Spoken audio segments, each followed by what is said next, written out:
What's up, guys? How's everybody doing today? I'm doing all right, so I hope you are.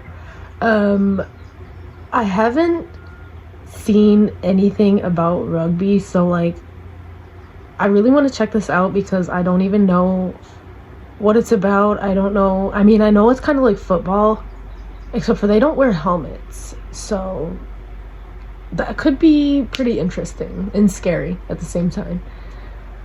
So yeah, let's check out this video. The original video will be linked down in the description. Also, I want to say thank you all for subscribing, and if you haven't subscribed, go ahead and click the subscribe button because, yeah, why not, right? But let's get started. Explained for American football fans. Alright, to get things started, I want you to picture one of those wild plays at the end of some football games when there's no time left on the clock and the team with the ball needs to score a touchdown. So it's basically a mad scramble with a bunch of laterals and backward tosses with the hope that by doing this they will eventually be able to break through the defense and score. You're watching some now, so it shouldn't be too hard to picture this. Now, imagine a game where every play is like this. So in our imaginary game, every play is this type of desperate, mad scramble. In this game, there are no forward passes, and in fact, a player on offense is not even allowed to fumble the ball forward or knock it forward accidentally. In this game that we're imagining, play doesn't stop when a player is tackled. The player just gets the ball to a teammate and the scramble continues. In this game, in order to score a touchdown, you actually have to touch the ball down on the ground in the end zone. And finally, imagine that no one in this game is wearing helmets or pads or anything like that. If you can visualize what this imaginary game might be like, you are well on your way to understanding rugby. In fact, rugby and American football more or less descend from the same game, which explains their many similarities. We'll get to the history of all of this later in the video. Hats. Quick disclaimer. Before we go any further, I just want to say one thing. The purpose of this video is to explain rugby for an American football fan. As was the case with my Cricket Explained for Baseball Fans video, which... Well, I mean, I wouldn't say I'm a football fan, but I'm gonna watch it anyways. I highly recommend. This video is intended as a basic starting point, and it comes from my perspective as an American-born sports fan. This being said, if you think I've left something out that's critical for a person to know if they want to understand rugby, or if you think that something needs to be better clarified, or if you think I've made an error, feel free to leave a comment. The comment sections under my videos have been overwhelmingly positive and helpful, and I ask that you keep it that way. The 2 codes of rugby. Yes, same for my comment section. Everyone in my comment section is always so helpful and just kind, and I love it. So yeah, if you think like there's something he didn't explain enough, go ahead and comment that down below so I can see. Now, if you want to understand rugby, the first thing to know is that there are actually 2 distinct versions or codes of rugby. And these games are different enough from one another that they are usually considered to be 2 distinct sports. Really? The older and more widely played version or code of rugby is officially called Rugby Union. And Rugby Union will be blue for the purposes of this video. The slightly, but only slightly, newer code is called Rugby League officially, and this is the dominant version of rugby in Australia, especially on the East Coast, in Northern England, and in certain Pacific Island nations, including Papua New Guinea, where it's the national sport. Rugby League will be yellow for this video.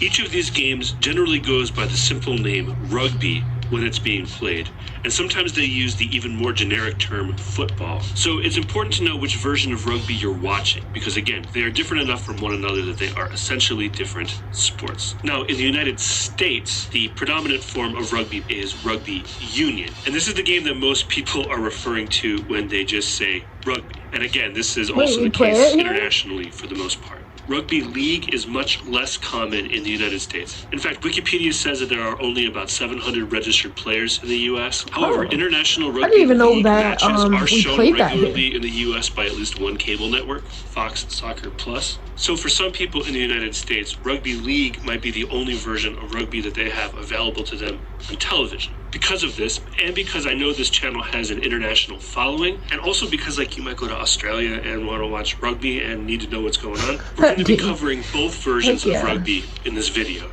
We will get to what makes each version of rugby unique later in the video. Let's begin with a general overview that applies to both games.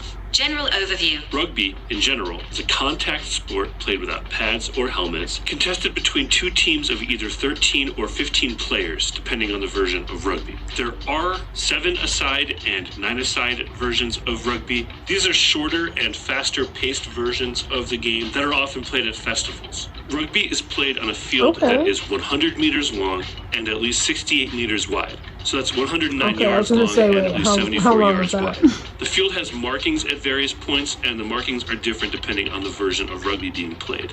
These markings do have some significance within each game, but on the most basic level, the markings on the field are your best clue as to whether you're watching rugby union or rugby league. Regardless of the version of rugby being played, the center line on the field is called the halfway line, and the goal lines are called the try lines. At each end of the field is an in-goal area, which is what we would call the end zone. The in-goal areas have a set of uprights that are called goals, and the out-of-bounds area is called touch. So where we would say the ball went out of bounds, they would say it went into touch, or that it's in touch. A rugby match begins similarly to an American football game. There is a coin toss to determine who kicks off, and the team that receives the kickoff attempts to move the ball down the field to score, while the team that kicked off tries to stop them. The team with possession of the oval-shaped ball is allowed to move it by running with it, kicking it, or tossing it laterally or backwards. Forward passes are not allowed, and an offensive team is not even permitted to play a ball that has been knocked or fumbled forward, even if the knock or the fumble was unintentional. You are allowed to punt the ball forward.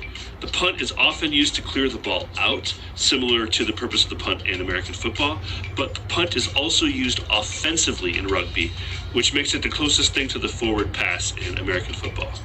Just like in American football, defenders are allowed to make contact with and tackle the ball carrier. Once the ball carrier has been brought to the ground, the tackling defender is required to reduce the tackle, and the ball carrier is required to give up the ball, which usually involves getting it to a teammate to continue play. The rules governing exactly what happens after a tackle has been made differ depending on which version of rugby is being played, and this is the biggest difference between the two codes of rugby. So we're going to be looking at this topic of what happens after a tackle in its own section later in the video. Alright, let's talk about scoring. The objective in rugby is to score either by kicking the ball through the uprights, which is called a field goal, or by bringing the ball past the try line and touching it to the ground, which is called a try and is very similar to a touchdown. Just like the touchdown in American football, a try is worth more than a field goal, and after a team has scored a try, they get a free kick at the goalposts, which is called a conversion. A team can also score points via penalty kicks, which are uncontested kicks at the uprights that happen after penalties, similar to foul shots in basketball. The number of points earned by all of these things differs depending on which version of rugby you're watching. After points are scored, the team that got scored on kicks off to the team who just scored. So yeah, they go hard. A rugby player is only allowed to make a play on the ball or influence the game if they are onside. During play, being onside generally means being behind the ball from your perspective. Being offside itself is not a penalty, but it becomes a penalty when an offside player attempts to make a play on the ball or interferes with the game. There are some more specific rules governing offside, including for some set pieces, and those are outside of the scope of this video. Let's talk about that ball real quick. The rugby I feel like these rules are very specific. Football, but it is a bit wider and has rounded ends. This makes it a lot less aerodynamic, of course, but that doesn't matter because you're not throwing the ball forward in rugby. In rugby, the play rarely stops except for a few specific reasons. These include, number one, if scoring has happened. Number two, if the ball is moved forward by an offensive player by any means except for carrying it or kicking it. Number three, if the ball goes into touch. Number four, if there's a penalty. And number five, if there's an injury. Otherwise, play pretty much keeps going. So in this sense, it's a much more kinetic game than American football. When play restarts after being stopped, it is generally restarted via something called a set piece. If you play soccer, you're familiar with set pieces. The main set pieces in rugby union are the that guy has which looks like this. It is how play is restarted when the ball goes into touch. And the scrum, which looks like this. It is how play is restarted after certain minor infractions or when the ball becomes unplayable but stays in bounds. The scrum is intensely physical in rugby union, and there are strict and specific rules governing the scrum. In rugby league, the scrum is the only set piece, so it's how play is restarted anytime. Are they pushing each other? Like, is that why they have their hands, like, on their backs? Because, like, they're pushing them forward or something? It needs to be restarted. But unlike the scrum in rugby union, the rugby league scrum is more of a formation than a physical contest. And the team that is awarded a scrum almost always gets possession of the ball. Compare these rugby league scrums to this rugby union scrum. This is another clue as to which version of rugby you're watching. On screen right now are some basic rugby terms and their That's American interesting. football equivalents. This is for you to use as a reference. Take a screenshot if you want. Beyond all this, the detail... Let's see this because... Oh, I almost just stopped the screen record. Touchdown, try, conversion, extra point, out of bounds. Details of the game that you watch will depend on the version of rugby that you're watching. But before we get to all that, I want to do a quick history lesson so you can get a sense of why rugby and American football are as similar as they are. A bit of history. The easiest way to start the history portion of this video is by acknowledging that most forms of football played around the world trace their roots back to the football games played in medieval Europe and medieval England in particular. These games belong to a wider category of game that has been played around the world throughout history, in which two groups of people, and it's usually... It looks so scary back then. Like, they look like they're freaking tearing each other apart.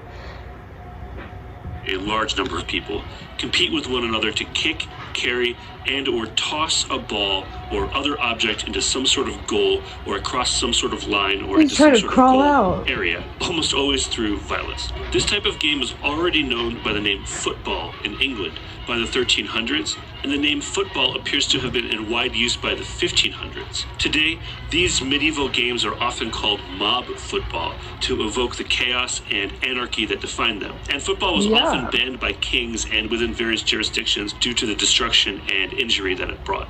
By the 1800s, this type of game was being played in a more organized way at schools and sporting clubs throughout the English-speaking world, including the United States and Canada. Up until the mid-1800s, each school or club played by its own rules, and these rules could differ greatly. So when schools played against one another, they had to agree on the rules of each individual match. Eventually, standard forms of football developed, and the first one to catch on widely was a version played at the rugby school in England. This is the game that the modern forms of rugby descend from, and it was the version of football that directly inspired what we now call football in America.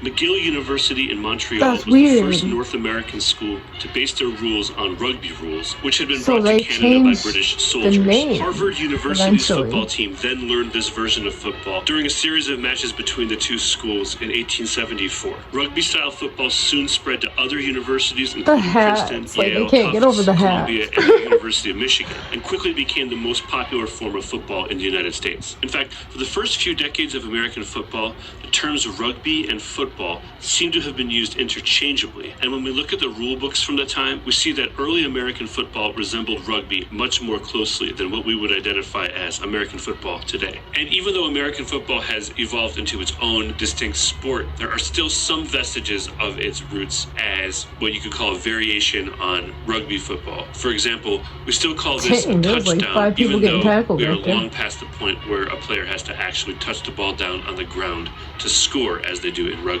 Alright, I hope knowing that bit of history helps put everything into context. Let's go on now and talk about the most significant difference between the two codes of rugby. The biggest difference between rugby union and league. As you could tell from the general overview, the two codes of rugby share a lot in common, and the majority of their differences are easily explained. And this makes sense because up until 1895, there was only one code of rugby. The split happened because a group of teams in northern England felt that they were being overlooked by the London-based Rugby Football Union, and also because they wanted to get paid. It seems unthinkable today, but the idea of a full-time professional athlete is actually a relatively new thing. And this topic is interesting enough that it probably deserves its own video. So let me know in the comments if you would be interested in that video.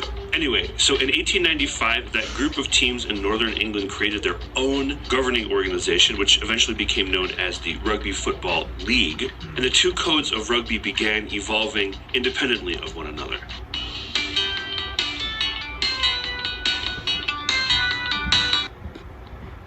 Due to players wanting to get paid, which was not allowed by the Southern Rugby Union at the time, today Rugby League has a reputation as being the working class version of the game, even though both codes of rugby are now fully professional.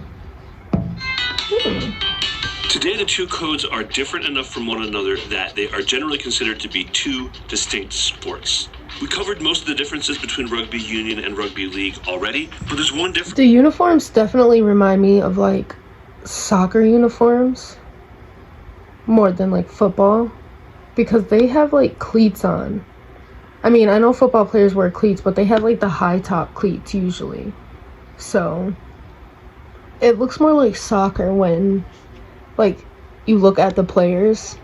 That to me is significant enough that I think it deserves its own section of this video, and that is what happens after a ball carrier has been tackled. This fundamental question has a dramatic effect on the strategy, gameplay, and overall flow of the action in rugby. And ultimately, this question defines the distinct personalities of each game. You'll remember from the general overview that a tackled player in rugby is required to give up the ball, and the tackling defender is required to release the tackle.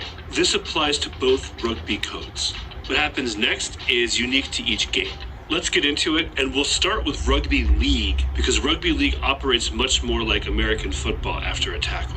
In rugby league, which again is the one that's more popular in Australia and has the field similar to American football, each team can only maintain possession of the ball for 6 tackles. So this is similar to the 4 downs in American football, but you can think of it as 5 downs because they consider the tackle after a punt or a kickoff to be the 0 tackle. I hope that makes sense. Anyway, in rugby league, after the ball carrier has been tackled, the defense is required to clear out at least 10 meters and allow the offense to play the ball uncontested. This is officially called the play the ball. So you can think of rugby league as having a 10-meter neutral zone after each tackle. The exception to this are 2 defenders called the markers, who are allowed to be near the ball, but they're not allowed to interfere. So I guess they're there to keep the offense honest. I don't know. Any defensive player besides the markers who has not retreated 10 meters, why don't they just try to get it real quick?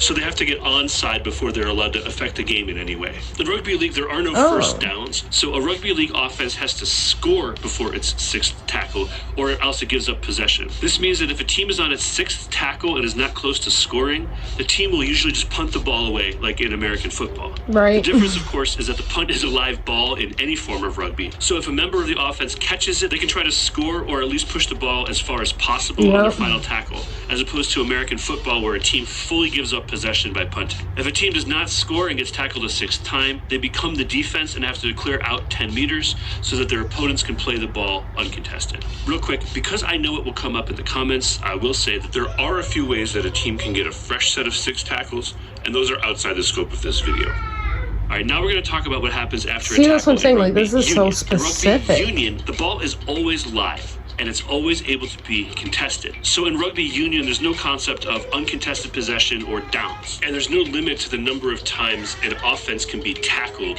while they have possession of the ball. If the ball carrier is tackled in rugby union and the defender is able to get to the ball before the offense, he got kicked in the head, which is pretty good on the defender. Because of this possibility, there's almost always a teammate of the ball carrier ready to receive the ball after a tackle, and the defense often doesn't try to contest this handover. But it's also common for the defense and the offense to both engage over the ball after a tackle, which creates a situation called a ruck. The ruck is a vocabulary term and is an official thing in rugby. Once the referee announces a ruck has formed, there are strict rules governing what is allowed to happen to keep things from becoming a violent free-for-all. For example, players are required to remain on their feet during a ruck, and players can only join the ruck from the back, from their perspective. The most significant rule, maybe, is that players are not allowed to place their hands inside the ruck, which means that players need to use their feet to bring the ball to the back of the ruck, and or players need to physically push the ruck or engage with the bodies of the opposing team so that a player at the back of the ruck or from outside of the ruck can pick up the ball. Rucks are often resolved quickly, but sometimes they get extended, for lack of a better term. That's all we're going to say about the ruck in this video. There is a link in the description if you want more information. So that's the biggest difference between rugby league and rugby union, at least to my eye. And it's what gives each of these sports their own personality. Because the offense is guaranteed the ball after most tackles, the action in rugby league is more predictable and compartmentalized. And it's easy to make sense of it if you're coming at it from the perspective of an American football fan. Rugby union is more kinetic and is more of a perpetual scramble because the ball is essentially always live, even after a tackle. He had his and final comments. All right, so now that you've got the basics of rugby in your mind, I recommend following this video up by watching a couple matches. If you'd like to start out with a rugby Yes, league I think match, I'm gonna which do might that be the better next. place to start just because it's more similar to American football, I highly recommend the 2015 grand final between the Brisbane Broncos and the North Queensland Cowboys of Australia's National Rugby League, which is basically the Australian Rugby Super Bowl. It's available for free on YouTube. I'll check that one out and do a reaction. Union match, since that's the more common version worldwide, and it's generally what people mean by the term rugby outside of the places where rugby league is specifically popular. I might actually point you towards a recent match, the 2022 Women's Rugby World Cup final between England and New Zealand. Both of the matches that I'm recommending are electric and highly competitive and very fun to watch. So they are fun regardless of how much rugby knowledge you are bringing into it. I promise you that by the end of it, you'll have a much better sense of this game. If you have further questions, feel free to... Yeah, that was pretty interesting. Now I definitely want to watch a match. I'm not a really big, like, football fan, but, like, I like to watch it here and there. If somebody else is, I'm not gonna just put it on just to watch it, but it's interesting. So I want to see like more about rugby, so I'm definitely going to do a reaction video on one of the videos that he recommended. And yeah, that's it. If you like this video, go ahead and give it a like, subscribe, and I'll see you in the next one.